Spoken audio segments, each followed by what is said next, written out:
bismillahirrahmanirrahiim. Assalaamu calaykum waraxmatullaahi wabarakaatuh. Nabada wadayaal meel kastoo aad dunida ka joogtaan ku soo dhawaada barnaamijka jiilka cusub ee Puntland TV oo toddobaadkiiba aanu mar idin ka soo baahayno xarunta aan ku leenahay magaalada Garowe ee caasimadda dowladda Puntland ahna xarunta dhexe ee warbaahinta dowladda Puntland.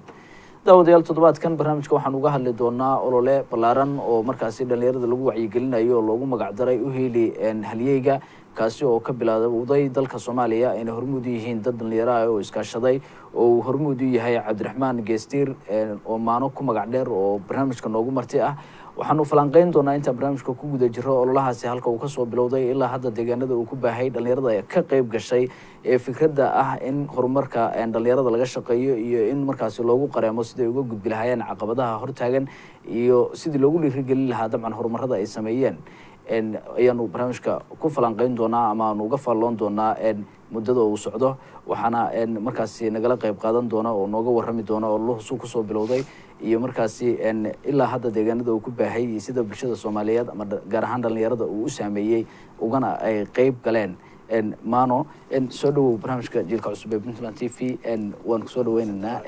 dabcan safar baad ka timi oo gobolada waqooyi ee dalka aad kaga timi Garowe hadda ku sugan tahay dhawaan waxa ka qayb gashay bandhig ballaaran oo Garowe aad ku qabatay aan idhaahdee ba markaasi waxaad waqti aad wada qaadateen dhalinyaro badan oo reer Garowe iyo guud ahaan Soomaalida isugu jirta oo ka qayb galay bandhigaad qabatay kaas oo ku soo bandhigtay dabcan himiladaada barnaamijkan la xiriirta iyo waxyaabaha aad ka damacsan tahay iyo tusaad fikrada horumarineed ee adiga kugu jira dhalinyarada ula wadaagtid iyo gaar ahaan tiimka ololaha u heli halyeyga aad ka wada shaqaysaan. bal ololahaasi horta bal meesha uu ka soo bilowday marka hore faahfaahin naga sii xilligan heerka uu joogo. alxamdulilah waxaan ku furanayaa weynaanta ilaaha uu mayarada taagay buuraha ay adkeeyey badaha rukniya uga dhigay buuro ilaaha khaaliqa ee waduudka inaga arsaaqay biyo aan awood lahayn inagana yeena suldada kawniyaadkiisa ilaahasaa mahadle ilaahay suurtageliyay maanta inaan ka yimaado magaaladii Boorama una yimaado dhalinyaro walaaladaya oo aan qabayn fikir iyo aragti nawadeysay ilaahay suurtageliyay inaan caawa kula joogo maxay telefishinka Puntland TV oo adoo xaliyanaad soo fadhido warsanayso waan kaga mahad celinayaa. horta waad mahadsantihiin guud ahaan si guud waxaan ugu mahad celinayaa howlwadeenada TV-ga qaranka Puntland oo aan aad u salaamayo. sidoo kale waxaan ku mahad celinayaa adoo xaliyo warsanaya waxaad weydiisay su'aal barnaamijka oo hilaaliyahan kala qaabka uu fulay iyo meesha uu ka fulay. horta barnaamijka oo hilaaliyahan kala waa barnaamij markaan iyaro kooban ka bixiyo waa barnaamij suurtageliyay in la wadaago aragtiyo iyo fikiro ay micnaha dhalinyartu guud ahaan naam ku jira. marka barnaamijku sidoo ku yimid waxay tahay waa fikir ama qiso dhab barnaamijku yimiday waxa jira wiil aan anaga asxaabahayn wiilkaas dhalinyarnimo iyo dhalaannimaba guriga xaga xaafad ahaan iyo qoys ahaanba jaar baan u hayn. Axmed baa wiilka lagu magacaabi jiray. Axmed waxa uu ahaa curad ay hooyada ku tuumaysay inuu noqon karo ninka bedeli doona booska aabihii. Axmed aabihii u geeriyooday. Axmed curad buu ahaa hooyadii waxa ka dhaadhacsan kuna kala sooneed inuu wiilkeeda uu noqon doono wiilka booska aabihii buuxin doona oo carruurtan kaalingalkooda iyo nacam korintoodaba uu kala qayb qaadan doono. marka fikirkaas waxa qabtay hooyadii. Axmed haddaba maalinkii intooda hore waxa uu ka leeyahay jiray barashada maxay ahayd noloshiisa iyo waxbarashada nacam nolol maalmeedka caadiga ah halka gelinka maalinkii dadwa nacam dambana uu tagi jiray soo bal nolol maalmeed xaafada ugu soo saarla adoo waa sawran ka tabara xaliye isagoo wiilku nacam nolosha ku jira oo waqtigiisa saa u qaybisan yahay ayaa hadana wuxuu yeeshay fikir iyo aragti ah inuu wax qori karo. xagga qalinkii qoraalku isku dayay kulli waxa la yiraahdaa ummad wax qortay waa ummad kale ka cilmi aragti fiican weeyaan. Axmed qoraalkiisii buu bilowday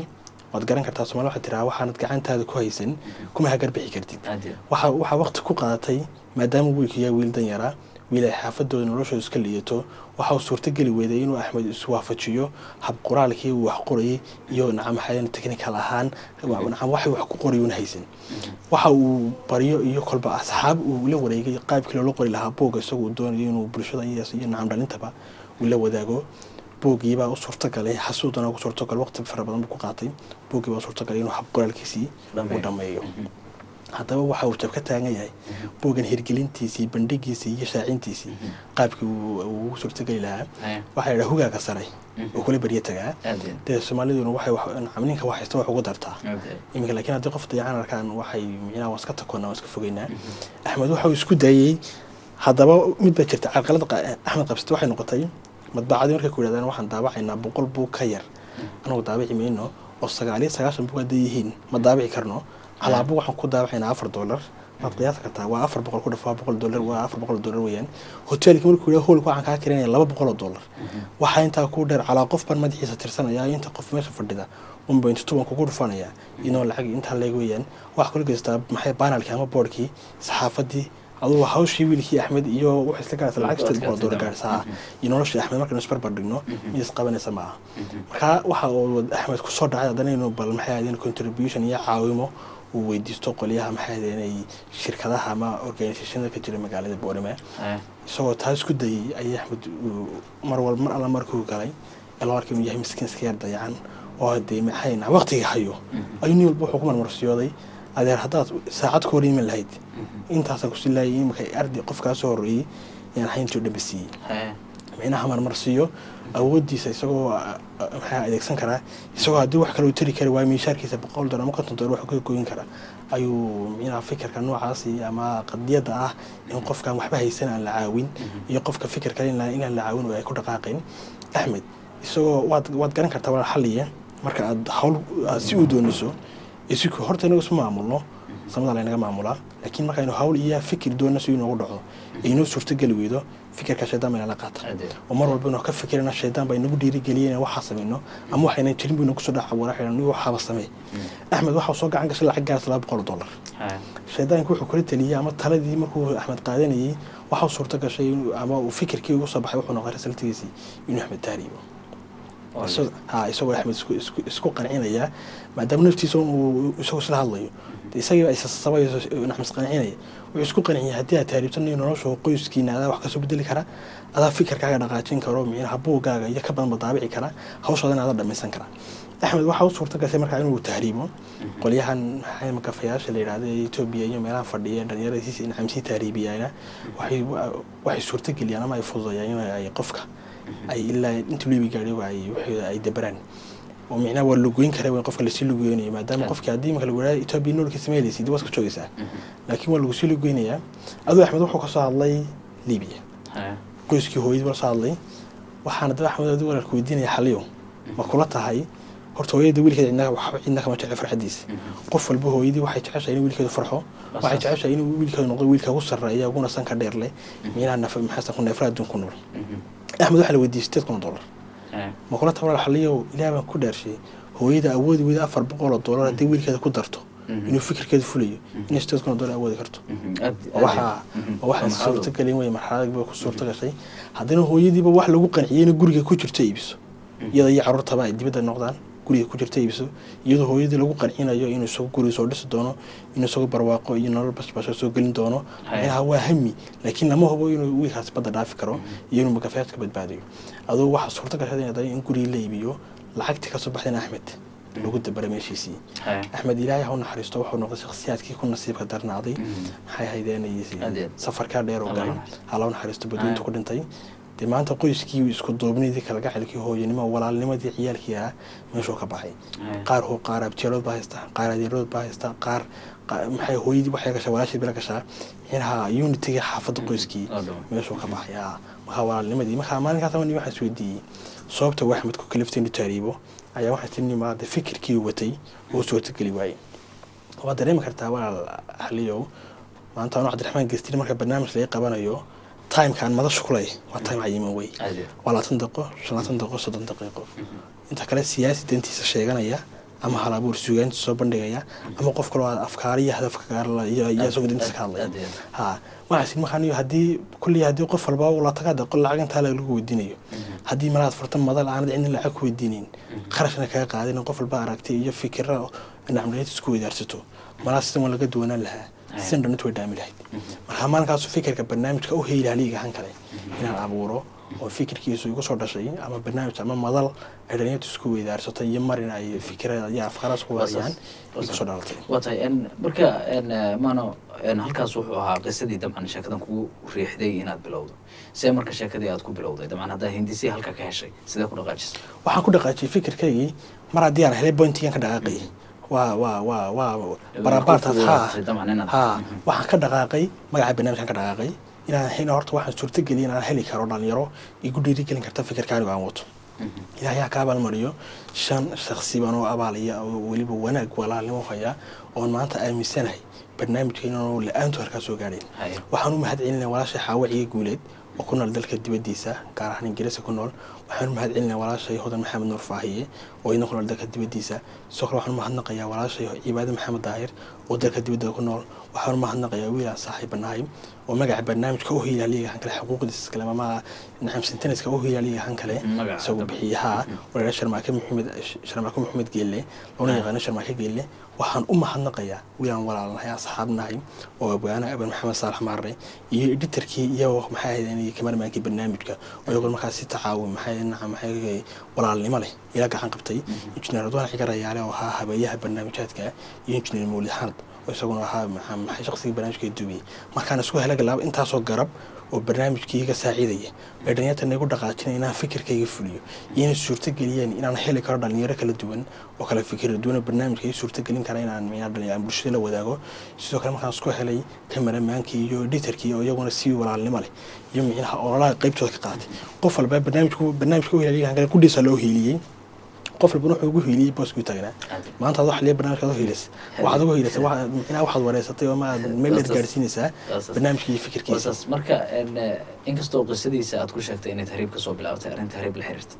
sidaan dabcan ka garanayo sheekada ama qisada nooga soo sheekaysana oo tahriib uu xooga saari doono intiisa badan iyo sidii bulshada looga wacyigelin lahaa haddana bal sharxaad kooban naga sii tiirarka ugu waaweyn ee ay tahay barnaamijku inuu si gaar ah u diiradda u saaro walaal barnaamijku wuxuu ka dhaqaaqaa 4 point ka dhaqaaqaa 4 point barnaamijka ugu weyn barnaamijku waxa uu suurta geliyaa in la helo dhalinyaro mid ah lehna fikir mid ah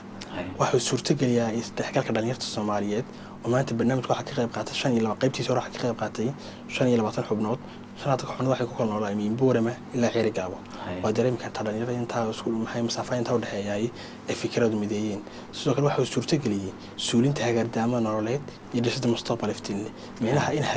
in taariibkii qabyaaladii tafraaruq iyo kala qoqobnaantii bulshada ama gaar ahaan dhalinyarada in meesha laga saaro qof walba ayana uu micnaha ka Boorama jooga inuu ka Muqdisho joogo uu soo hiilin karo ka Garowe joogo inuu ka Boorama joogo isku fikirkiisa isku aragtiyeen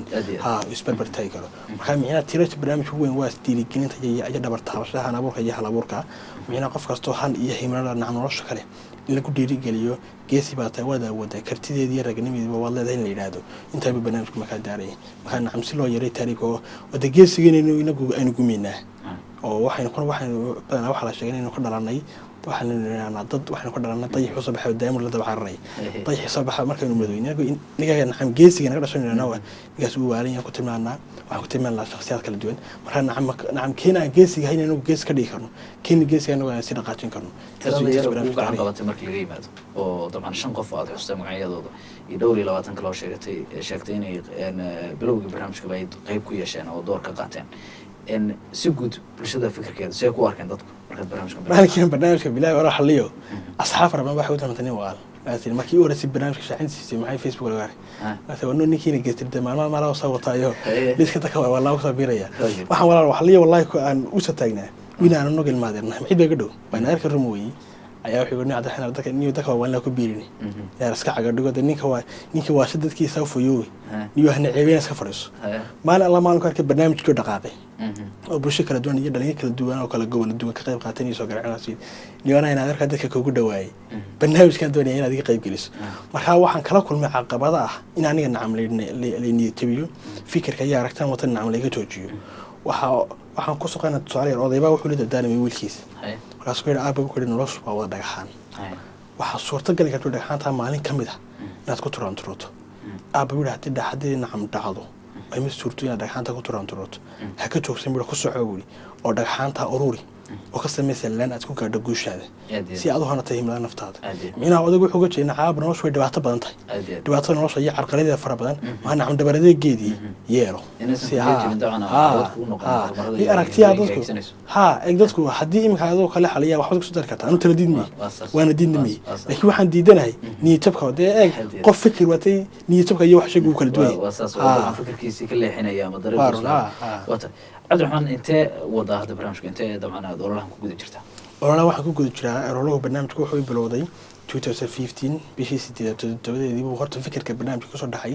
ilaa bishii 9 ilaa bishii 10 ee sanadka barnaamijku si wax weyn u bilowday maxaa ahaydeen caadiya completely waxa suurta gashay markaa bishii 5 ee sanadkii 2016 inaanu qabanno madal aan ugu magac darnay maxay dhiirigelintii maxay barnaamijka oo isku yimaada 5 ilaa 10 xubnood ee ka qayb qaatay barnaamijka ومن عيرك إلا بور ما يسلس كودي مدي وحما ما صار صورة قشي إن دلنيار كله دون سكبرته مركا برا محي عيرك قبل جاي مادو سومالان محي مركا عيرك قبل جاي مادو بربرة جاي مادو بروح جاي مادو بور ما نحسب تجوكتو إن عم دلنيارا كلا فكر الدوانا ماشي كل مان قفل باقي waxaan u soconaa isku hadaf laakiin inuu kala fikir duwana karnaa marka barnaamijku haduu qaybtiisa hore suurta galiyeen nacam dhalinyaradii waqooyi ay saaw kulmeen qaybta labaad barnaamijku waxaan jeclaystay in ay u kulmiyo dhalinyarada Soomaaliyeed guud ahaanteed maanta waxaan u joogaa wax weyn nacam dhalinyarada reer Garowe inay ka qayb qaadan karaan barnaamijkii alxamdulillah si wanaagsan oo guul iyo gobonimo walaalnimo leh ayuu suurta galay waxaan doonaa bandhiga aad Garowe ku qabatay waxyaabaha dhalinyarada u sheegtay iyo dabcan isay ku arkeen laftigooda dhalinyarada deegaanada ku nool oo fikirkaaga soo dhaweeyeen إن محمد رد الله بعد سلادة هذا برنامج كنت هتقولين محا ففعلاء أو موجنايا إن برنامج كانوا يقولي سنكرا أما يقولي ستي وفكرة ده هردعها يوحي أضدك وشكتين محا قولوا أسلادة هواك قارتين هرت وارنتها وسافي عمله يودي قوليها برنامج وقالي كوان صعن كوي لورن كرامها فلا ما مستقبلك وحيابها برنامج كيجو إما كولي أنت مستقبل كان تاجنا هي أنت يوم وقتها برنامج كلها وقالي وحكم ذا إنه الصورة جليه وحياه فربضا سوالو أي كوكوتاي مرور بنا أنا كوكر دقو تحكي لك دنيا الصوماليات أو الصورة جليه وما أنت دنيا هذا حال أنا نقول مدي يكون أنا نقول لك لو كنت جيبه قبيلة مين تقول لك تجين وحوا قولي ما كان برنامج الصورة جليه أنا كرا مرة بوينت يقول إن تهم كرنو وإن عم تحكي يفكر وذا قاعد دنيا الصومالي نقطة هذه واضح إن ممرك وجوه الرئيسي وطبعا قولده وقيبات كبلودي ذلك أو دليل رفع بدنات كل هذا الشيء وطبعا دليل ذات كده بلودي إنه يسوتجان فكر وذاجان وطبعا صاد برامج كأت كل شرح مرك وجوه الرئيسي أت كبحض ذاجان ذات كبلودي بقى مسي مرة كلا يات سفر السودان وكلا كوتكتي قولده كلا ذلك زياد فكر موجود بيسو والله وليد ذلك السماء محايا ولي قولده وقيمة صدافين ومركي جوه الرئيسين قروا سوقارو وأنا مركي جوه سفكر aan la wadaagna reer Garowe waan jecelahay waan rajaynaa waan ku tira jiraa inaan wali Garowe si dhaafiyo in gobada ka dhanyar Soomaaliya degan tahay ay dhimanaa fikirkayga gaarsiiyo laakiin waa markii ugu horeysay in gobol waqooyi wali aan halkan soo dhaafay Garowe timi bandhig baad ku qabatay bal naga waran dhalinyarada reer Garowe iyo guud ahaan Puntland ama guud ahaan Soomaaliyeed ee halkan ku sugan si ku soo dhaweeyeen mowduuca barnaamijka aad u bandhigtay dhawaantan Garowe bandhiga ku qabatay iyo waxyaabaha aad kala hadashay horta ay gobonimo oo dhalash gobol liico tabin والله دنيا الجروي مالك كان بون كسبحي يما أنتم نشوف برنامج كي صورة قلي سكو فكري سكو على تكميست وح يسوي يقول صورة قلي برنامج سيدان وانكفلي تسيك سرس وحن لكل ماي دنيا رو الديارة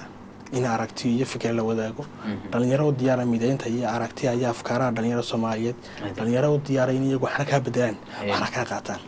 الحمد لله برنامج كجرو حنو الآن صورة قلين كل قفة واحد قف كان محنقين إلهنا ما محنق وحنو محنقيا وأنا ما أنت الآن تودنا أنا برنامج صورة قلين وكوكو معنا قبسمت برنامج إلهي كسكو ولا ويل راع جامع عول جامع يو قبل هذا نوال عدعيد ورجع الكحية سب برنامج قدرتي نصفر مسافة دان وقصو كسي مقالة قال كحيو سبحان الله سؤال مهد علينا يا ويل راع عبد الرحمن أبشر عبد الله يصنعه كمال يوحنا مهد علينا ولا شيء ورد إذا ريجرو أنا جرو مرتكم يجي ذاك وادلك يجي تذكر وادلك يجي وحنا مهد علينا يا خضرو فرح سعيدكم عض وإنه ولا شيء شخصيات كاس اللي أنتوا بنقابع برنامج كيقول إنه كسر تقل مجال جرو مخفي نعم جرو وحنا كلكم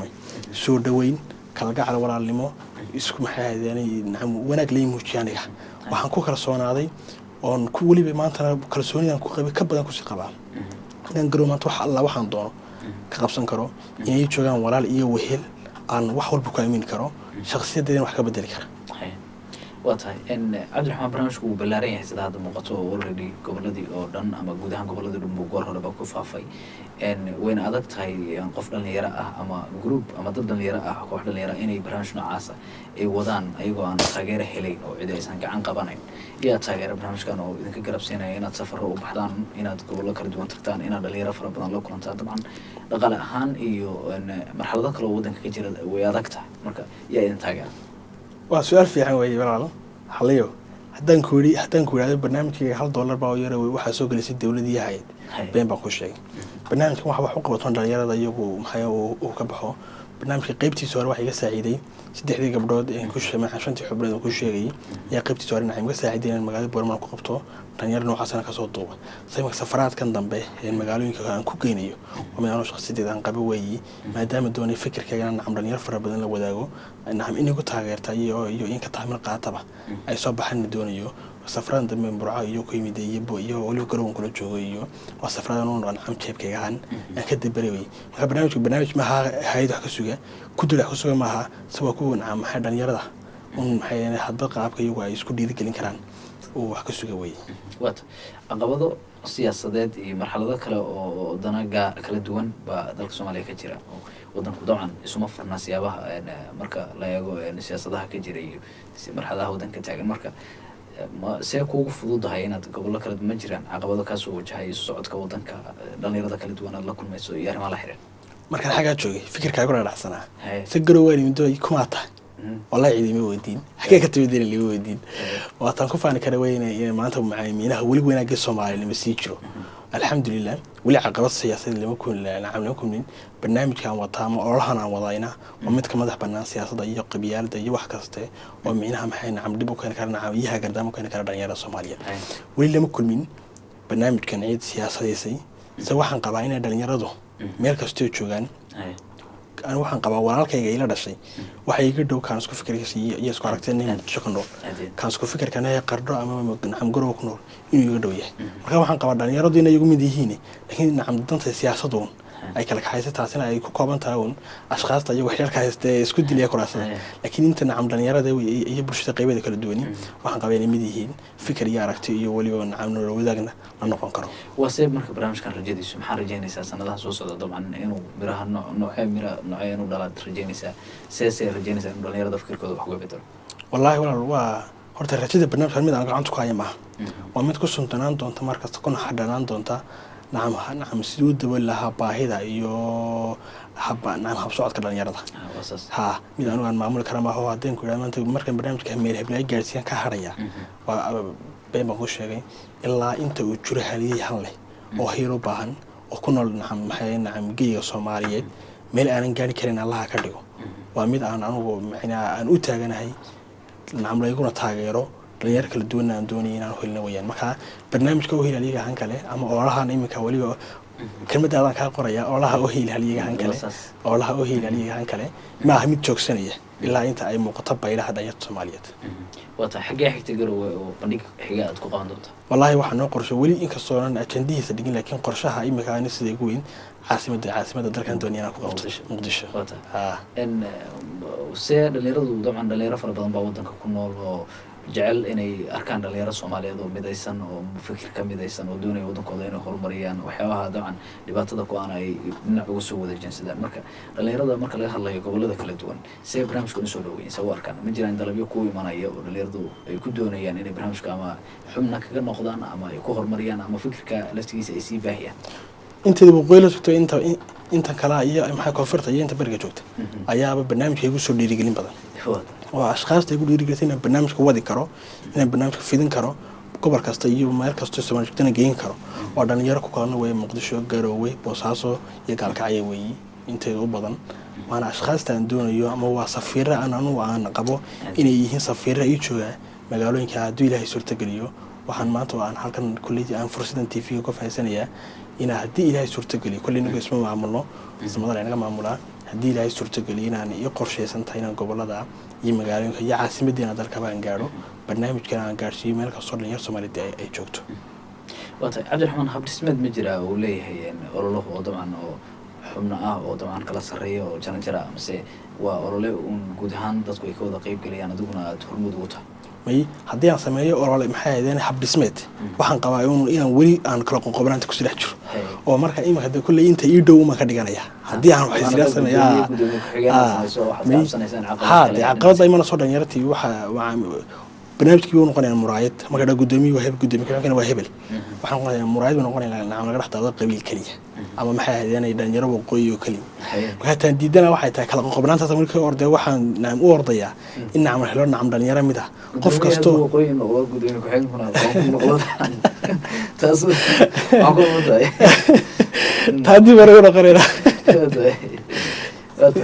weli waxaad la socotaan daawadayaal barnaamijka jiilka cusub ee Puntland TV oo garow idinkaga imanaya barnaamijka waxaa idinla socodsiinaya anigoo ah Maxamed Maxamed Xaliye intiina aan horey noola socon barnaamijka waxaa noogu marti ah Cabdiraxmaan Geestiir oo baano ku magac dheer waxa uu hormuud ka yahay olole lagu magacaabo u hiili halyeeyga han kale oo uu ka bilaabay gobolada waqooyi ee dalka iminkana ku faafay guud ahaan dalka Soomaaliya oo xilligan uu garow nala joogo waxa uu ku qabtay magaalada caasimadda ah ee garowe bandhigyo uu dhalinyarada kula hadlay oo ugu gudbiyay fikirka barnaamijka oo ah sidii dhalinyarada Soomaaliyeed loo caawin lahaa midkii markaasi caqabad ay haysato ama guud ahaanba lagu gudbin lahaa caqabadaha mushkilada ku ah horumarada ay samayn karaan iyo waliba fikrada khaldan ee sida tahriibta iyo falalka ay kale ee dhalinyaradu ay ku kacaan ka leexiyay dariiqa horumarka oo ololahani u adeegayo sidii ay markaasi dhalinyaradu ay horumar uga samayn lahaayeen ama ay uga wacan lahaayeen waxyaabaha khaldan ee markaasi caqabada ku ah noloshooda watahay Cabdiraxmaan maxay tahay baaqa dhalinyarada Soomaaliyeed guud ahaan aad u jeedinayso ee la xiriira haddii waxyaabaha inay horumarka dalka ka qayb qaataan haddii ahaan lahayd iyo haddii ahaan lahayd sida qayb uga noqon lahaayeen ololahaagan iyo kuwa la midka ah ee lagu wacyigelinayo ee la doonayo inay fikradooda ay ku horumariyaan oo dalka wax ka qabsadaan waxna u qabtaan waxna bartaan dabcan kana weecdaan falalka guracan ee barnaamijkaagan uu doonayo laftigiisu inuu la dagaalamo waxaan soo qaadanayaa tixuu lahaa awaanadii Soomaaliyeed ee baan ka mid ah taabadii laba gacmood taamar ku yeeshaani haddii midigtu kali taagan tahay tahar ma goysaani tiska waxa la qaadaa markay tiirsaa bidix qofna kali wax ma qaban karo waxaan qabaa fikirkan haddii aan keenay in la xoojin karo la dhaqaajin karo la hirgelin karo taasna ku xiran tahay hadba sida dhalinyarada Soomaaliyeed waliba dhalinyarada marba magaalada iyo meesha aan ku qabanaynay sida hadba marbuujkan ku kulanno umaanu barnaamijkan aan ku suurtagelin karnaa diila suurtageliyo waan ku kalsoonahay kuna qanacsanahay inaan dhalinyarada Soomaaliyeed meel kasta joogan barnaamijkan ay soo dhaweyn doonaan kana qayb qaadan doonaan qof kastoo halana inuu barnaamijku furanyahay maaha madal ama barnaamij ku xidhay qofka ajendayaal gaara oo si fiiso gudba qof maniraano maxaa tahay maniraano hanka ku jira markaan ogaano wax uu yahay waa madal furan weyn oo barnaamijku uu ka qayb qaadan karo waana barnaamij soo dhaweynaya mid kastoo haliyaya iyo gabar kastoo maxay haliyadaba xubno tirsan ba jiraan hadda oo ka diiwaan gashan ururka oo tiradooda ay cayimanta meena qabnay dabcan tira cayiman oo la oran karo wuxuu ka kooban yahay hadda ololuhu dadka xubnaha ka ah intaas oo qof dabcan 40 qof 20 qof ama dad xilligan doonaya inay iska diiwaan galiyaan oo inta hadda ololaha aad waday doonaya inay waxaan runtaa waxaan qaabka u dhignay waxaan isleeyahay waxa ka dhaxmo barnaamijka noqda muraayad ay dhalinyarada Soomaaliyeed gobol kasta joogo iska dhaxri karo waxaan dejinay ajenda in min waqooyi la koonfur dhalinyarada magaalo kasta 3-4 xubnood oo barnaamijka uu ka qayb qaadan karo hadhow toolaha dilaas togreesideentiisa iyo faafintiisana aanu si talantaaliyo si sinam si teltela u sii deyn karno marka dhalinyaradu ma aha dhalinyaro haddaan isnaano hebel baa fikir fiican garowan kale kala toban fikir fiican ilaa ta fikir fiican gobolada kale iyo dhalinyarada kale ayna waxay u baahan yihiin meelaha in barnaamijka iyo helinka ay qayb ka noqdaan marka aan systemka noo dejisan baa wuxuu yahay in aanu buurama wax kale karno hargeysa qayb ka karno garow qaar kale karno muqdisho kale karno nacam si marka ay nacam dhalinyarada hadhow toole barnaamijkan qabanayno ayaa wuxuu noqonayaa madal kulmisa intaas oo ashqaastaas oo qof ma halkan wax ka soo bixi karta guul aan ku tilmaam karno inaanu nacam dhalinyarada Soomaaliyeed guud ahaan meel ay joogaan hal fikir ka midaysan garow oo kale dabcan markaa timi seer dhalinyaradu u soo dhaweeyeen mase dalbadeen inay xubnin ka noqdaan oo fikirkan ay iyaguna dhinacooda ka buuriyaan wallahi aad si weyn garow waliba waa ama magaalada kaliya hatay markan Burco iyo Hargeysa boorama wayo dhalinyarada ugu dalabka badan leh ama jecelaysatay inay hankooda waxa shiri malaha hankii wuxuu ku dambeeyay garow waa dhalinyaro waxay mid walba waxay ku soo dhiiradeen inay barnaamijka ka qayb qaataan si wacan bay u soo dhaweeyeen wayna habeenkii madashii wallahi si wanaagsan oo guul iyo gobonimo leh bay barnaamijka soo dhaweeyeen wayna jecelaysana shaqaas fara badan waxa limitkeena ugu talagalay maanta magaalada garow joogo 4 baa laakiin 6 baan ka dhignay maadaama aan magaalada marti ku nahay waxa limitki 4 qof noocayna iyo qof aan ka dhignay oo 2 qof ka starayna ku darnay maadaama dhalinyarada hanka lahayd oo magaalada garow ku badan yihiin yaa ku heliyay socdaalkan hadda garow ku timo kaliya ahayd xubno kale oo qaybka Allah ku socdo may kulanka maanta kaliya baan ahay kaliya safarka ku yimiday laakiin tanida la socdaa aad aad ma santahay Cabdiraxmaan oo kaga mahadcelinayna ka qaybgalka maashay maasay intaas ayaan kusoo gabagabeynaya barnaamijka jiilka cusub daawadayaal oo idinkaga imanaya xaruntan ku leenahay Garowe barnaamijka waxaa idin soo jeedinaya anigu Maxamed Maxamed Xaliye waxaan igala qayb galayay sidaan hore idinku sheegay Cabdiraxmaan Geestir Maano oo ah nin dhalinyaro ah oo hormuudka ah olole lagu magacaabo u heli haliyeyga han kale waa olole dhiirigeliya bulshada Soomaaliyeed gaar ahaan dhalinyarada oo markaas diiradda saaraya in dhalinyarada Soomaaliyeed ay hal fikir ka midaysnaadaan kuna fikiraan dabcan si dalkooda horumarkiisa qayb uga noqon lahaayeen ugana weecan lahaayeen waxyaabaha dariiqa horumarka ka leexinaya barnaamijka lamid intaanu ku kulmi doono waxaan idinkaga tegayaa sidaas iyo nabadgelyo